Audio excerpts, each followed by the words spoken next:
Once it got real, as a college student, I was terrified. It was a totally stressful moment, and I was worried about my research, but I also had a deeper feeling that this is going to change everything. I'm the director of Philly PAC. We're a theater and dance education center. I hung a sign on our door at the space that said we were closed for 2 weeks. And we, of course, obviously were closed for 14 months. It was really devastating to close. Devastating. It broke my heart. Our retail fabric store is called Gaffney Fabrics, and it is in the Germantown section of Philadelphia. We had all this fabric and all this elastic, but yet we couldn't be open. This is when PPE for the healthcare workers couldn't be found. So I just cut up 5 yards of fabric and 10 yards of elastic, and we just handed them out. We had a 2-hour line down the street. We couldn't answer our phone for 2 months because there just wasn't enough of us to go around. We were right at South and Broad Street. The city diner right on that corner was completely empty. So we went in and sat down. We were the only people there. It's the last time I've sat in a restaurant.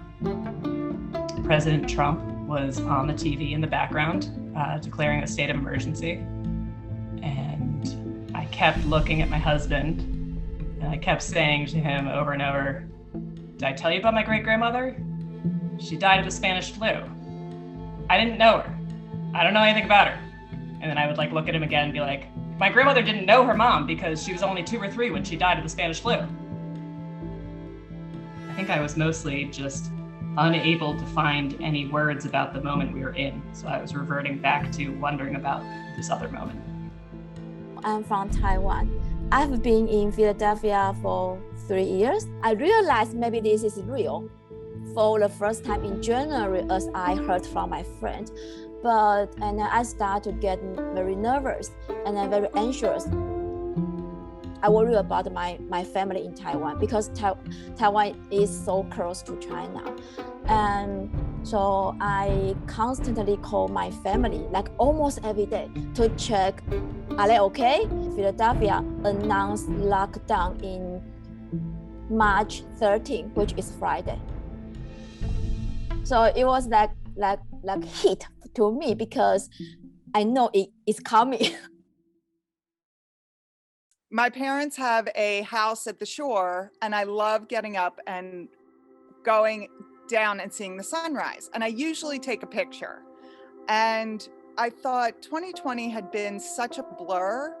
Why do I never get up and appreciate the sunrise here? This was a way to mark every day to be special, for me to go outside and to acknowledge the start of the day. I've done it every day since the first of the year.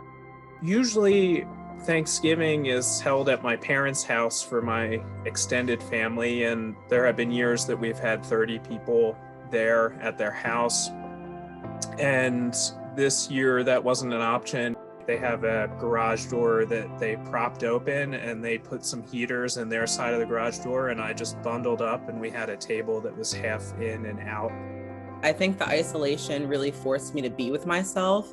And one of the ways that I learned to be with myself was through creating art. I found that was when I felt like I was kind of acting from my best self and really engaging in my passion.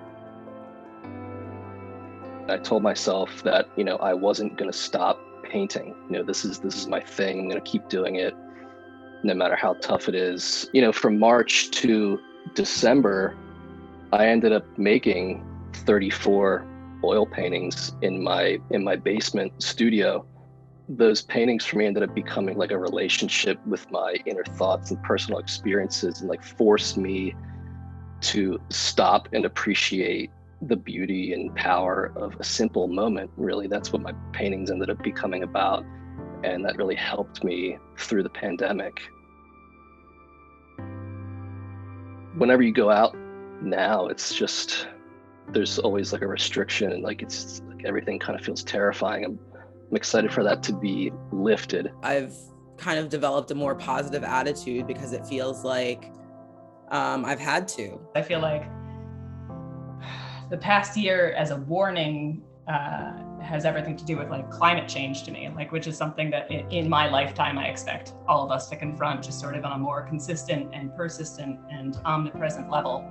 And in that sense, like, we've failed as a society in the past year, but this was just round one, so maybe we can learn from it. A big thing I've learned is how, in a lot of ways, you can really choose. You can choose to be resilient, and there is a power that you can tap into to be resilient. Pandemic or not, like, we're not guaranteed tomorrow, and so there's a preciousness to today that I never want to lose. Things are uncertain, but all we can do is take care of ourselves, be grateful for what we have, and then cherish like everyone we know. There's going to be a level of gratitude that I didn't even acknowledge before that I hope I have for the rest of my life.